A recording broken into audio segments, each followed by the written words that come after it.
మా అక్కలను మా చెల్లెలను బతలాడి స్వచ్ఛందంగా రండమ్మంటే ఆర్టీసీ బస్సు పెడితే రూపాయి తీసుకోకుండా భారీ సభలో 50-60 వేల మంది జనాన్ని తరలి వస్తే మీకు చూసి తట్టుకునే ధైర్యం లేక మీ దుకాణం బంద్ అయింది రయ్యా.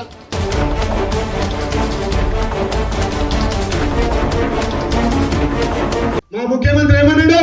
మా అక్క చెల్లెలు చూసినాక తమ్మి నీళ్ళు కట్టుకునే మగో లేడు, 6 ఏళ్ళు మోతపిల్ల లెక్క నువ్వే పో అని చెప్పాడు అని లేదా? మరి దీన్ని చూసి ఇంకా మీరు బుద్ధి తెచ్చుకోక ఏదో మేము హల్చల్ చేస్తాం, మీరు ఎంత హల్చల్ చేస్తే మీ మండలం అభివృద్ధి అడ్డుకున్నట్టు. దయచేసి వాళ్ళకు కూడా చెప్తున్నా, కలిసి రారి, అభివృద్ధిలో మీరు నాతో రాండి, నన్ను నిలదీయండి, అడగండి. కానీ ఏదో మేము అడ్డుకున్నాం పేపర్ ద్వారానో లేకపోతే మీ పింక్ మీడియా ద్వారానో అంటే అది అభివృద్ధికి నిరోధం అవుతుంది. మా తమ్ముళ్ళకు కూడా చెప్తున్నా, అలాంటి చిల్లర చేష్టలు చేయకండి. మీ దమ్ము ధైర్యం ఉంటే రేపు స్థానిక సంస్థలు వస్తున్నాయి, మీరు గెలవడానికి ప్రయత్నం చేయండి. మీరు చేసే పని మీరు చెప్పుకోండి, మేము చేసే పని మేము చెప్తాం. మేము ఏం హామీలు ఇచ్చినాం, ఏం చేస్తాం? ఒక సన్యాసి అంటాడు రుణమాఫీ కాలంటాడు. మరి 10 ఏళ్ల కాలంలో 1,00,000 రూపాయల రుణమాఫీకి పావులా అని చెప్పి సగం మిత్తికే పోతే మన గౌరవ ముఖ్యమంత్రి రేవంత్ రెడ్డి గారు ఈ రాష్ట్రం భారతదేశంలో మొదటగా రుణమాఫీ చేసే ఘనత మన తెలంగాణ రైతాంగాది. ఇలా 25 లక్షల మంది రైతులకు 21,000 కోట్లతోటి 2 లక్షల రుణమాఫీ చేస్తే ఘనత మాది.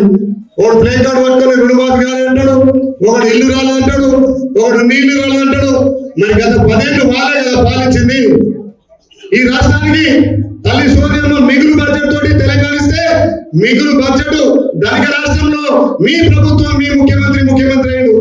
ఇవాళ మీరు చేసిన అప్పులకు ఈ అప్పుల రాష్ట్రానికి మన ముఖ్యమంత్రి రేవంత్ రెడ్డి గారు మనం ఇచ్చినటువంటి హామీలు ఒక్కొక్కటి ఇస్తుంటే మీరు ఓర్వలేక మీ కళ్ళల్లో జిల్లెడలు పోసుకున్నట్టుగా డౌన్ అంటాం, ధర్నా అంటాం, ఏదో మీరు చేసేది. ఈ మండలం ఇప్పటికే వెనుకబడిపోయిన మండలం. ఈ మండలం కలిసే గ్రామాలే కలిసినాయా? ఒకటి 20 కిలోమీటర్ దూరం ఉంటుంది, 1 కిలోమీటర్ దూరం ఉండదేమో గుట్టలు కలుస్తుంది. పక్కకున్న గ్రామాలే గుట్టలు కలుస్తాయి. 20 కిలోమీటర్ దూరం ఉండదేమో ఈ మండలం కలుస్తుంది. అప్పుడు మీకు బుద్ధి జ్ఞానం లేదు. కానీ ఇప్పుడు మేము అభివృద్ధి చేస్తుంటే మండలాన్ని సాధించిన తర్వాత కొత్త బిల్డింగ్లు చేసి కన్స్ట్రక్షన్ స్టార్ట్ చేస్తే కూడా మీకు సోయి లేక అడ్డుకునే ప్రయత్నం చేస్తే మీరు అభివృద్ధి నిరోధకులు అవుతారు. మిమ్మల్ని ప్రజలు గమనించే 10 ఏళ్ల పాలన చూసే ఇంట్లో కూర్చోబెట్టారు. అభివృద్ధిలో సహకరించండి, మీరు రండి.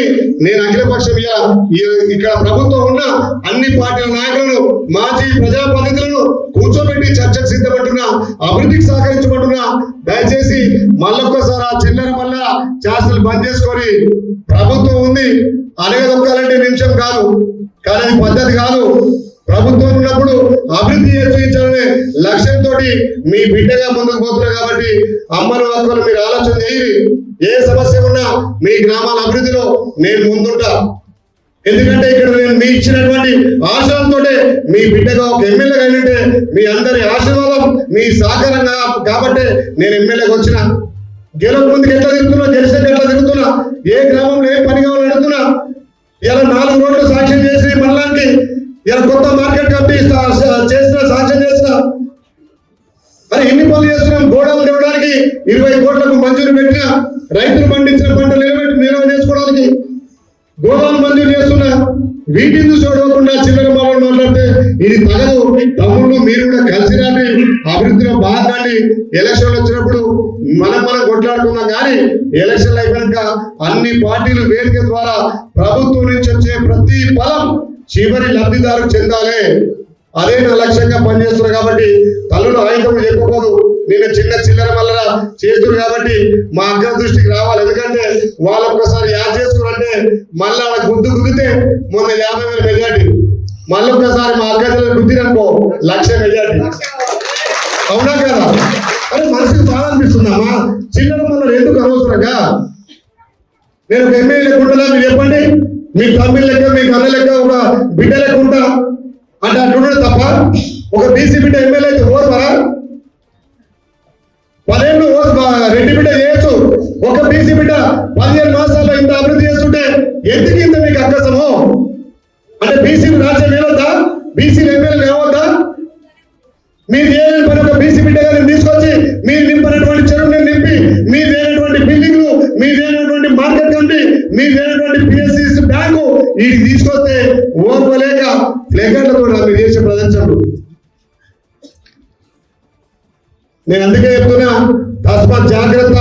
ఎంతసేపు ఓపుకుండాలో అంతసేపు ఓపుకుంటది. ఓపెన్ ఇస్తే మీకంటే ఎక్కువ నేను వాళ్ళు చేస్తా.